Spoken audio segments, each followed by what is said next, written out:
Hi, Kenneth. Thank you for submitting your video, your introduction video. I've made some notes. I'm going to be looking at those as I talk to you. You are definitely a good speaker. You're very articulate. You're very commanding. As far as, even if I wasn't listening to the content of what you were saying, I would definitely be listening to you. So you can get the attention of people, and that's really good. You've got to have that as an administrator. You smiled every now and then, and it was great because you have a very stoic, kind of hard to read expression.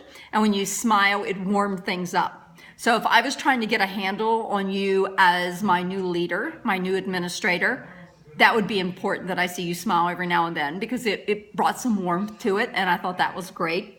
Congratulations on the assistant principal slot. I think that's wonderful, and it's so great that it's aligning with your internship because you'll be able to kind of use these journals as a reflection for some of the topics that you're going to deal with. I think it's absolutely wonderful. Be a little careful. You have a very good tone, but be careful and don't become monotone. In other words, you did alter it a little bit, like you would raise your voice or, a little different eye contact. So make sure you continue to do that. I think that when you're doing a video like this and you know that you've got to have good eye contact, you've got to be articulate, you've got to be organized and smooth as you're talking, it's so easy to be so focused on that it becomes very stoic, So change it up and work on that. Trying to look at some of my notes here. You had great frame, great lighting.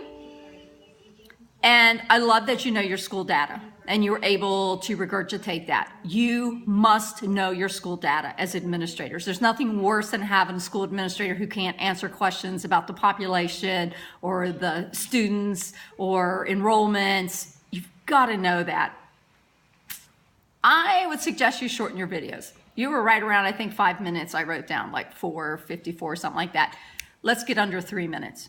That is going to be hard to do. But what it forces you to do when you cut yourself under 3 minutes is instead of using 5 sentences to say something, you're going to use 1. And that conciseness is imperative. You do not want to walk into a teacher's meeting, a staff meeting, and ramble. And I have sat through those, and I'm sure you have too. You want someone organized in front of you that's concise, gets it out, and then opens it up for questions. So be informative. Work on condensing statements into one concise statement.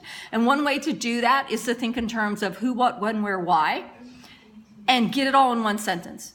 And then be done with it and move on to the next. So practice that. I'm going to be looking for that. Overall, I thought you did a great job. It was wonderful to see you again. I've had you in courses before, so it's always nice to see you in video, but thanks a lot for sharing.